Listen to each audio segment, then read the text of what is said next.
ಇನ್ನು ಅಂತಿಮ ದರ್ಶನಕ್ಕೆ ಬಂದಿರುವಂತಹ ಗಣ್ಯರು ಮಾತನಾಡಿದ್ದಾರೆ. ಅವರ ವಿಚಾರವಾಗಿ ಬನ್ನಿ ನೋಡೋಣ.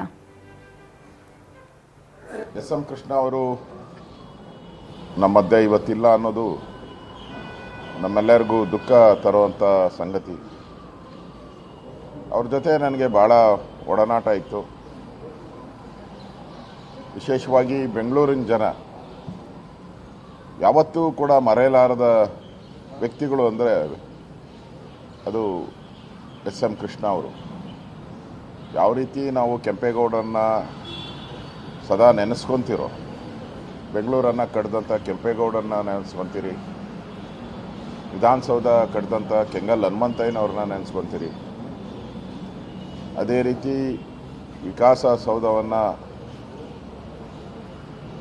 ಕಟ್ಟಿ ಬೆಂಗಳೂರಿಗೆ ಮೆರಗನ್ನು ಕೊಟ್ಟಂಥವರು. ಬೆಂಗಳೂರಲ್ಲಿ IT-BT ಬರಬೇಕಾದ್ರೆ ಮುಖ್ಯ ಕಾರಣ ಇವತ್ತು ನಮಗೆ ದೇಶದ ಆದಾಯಕ್ಕೆ, ಕರ್ನಾಟಕದ ಆದಾಯಕ್ಕೆ ವಿಶೇಷವಾಗಿ ಕಾಣಿಕೆಯನ್ನು ಕೊಟ್ಟಂಥ IT ಮತ್ತು BT ಕಂಪನಿಗಳು. ಅವತ್ತು ಅಟಲ್ ಬಿಹಾರಿ ವಾಜಪೇಯಿಯವರ ಕೇಂದ್ರ ಸರ್ಕಾರ ಇದ್ದಾಗ ರಾಜ್ಯದಲ್ಲಿ ಎಸ್.ಎಂ. ಕೃಷ್ಣ ಅವರು ಈ ಕರ್ನಾಟಕಕ್ಕೆ IT-BT ಕಂಪನಿ ತರೋ ಮುಖಾಂತರ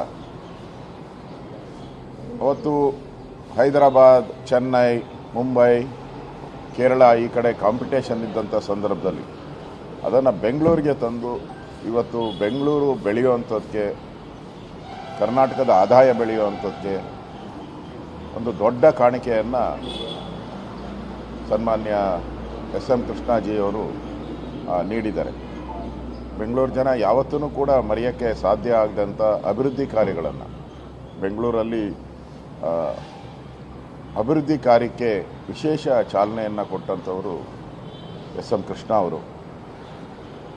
ಅವರು MLA ಆಗಿ, ಸ್ಪೀಕರ್ ಆಗಿ, ಉಪಮುಖ್ಯಮಂತ್ರಿಗಳಾಗಿ, ಮುಖ್ಯಮಂತ್ರಿಗಳಾಗಿ, ಕೇಂದ್ರ ಸಚಿವರಾಗಿ, ರಾಜ್ಯಪಾಲರಾಗಿ ಈ ಥರ ಹಲವಾರು ಹುದ್ದೆಗಳನ್ನು ನಿಭಾಯಿಸಿದ್ದಾರೆ, ಸಮರ್ಥವಾಗಿ ನಿಭಾಯಿಸಿದ್ದಾರೆ.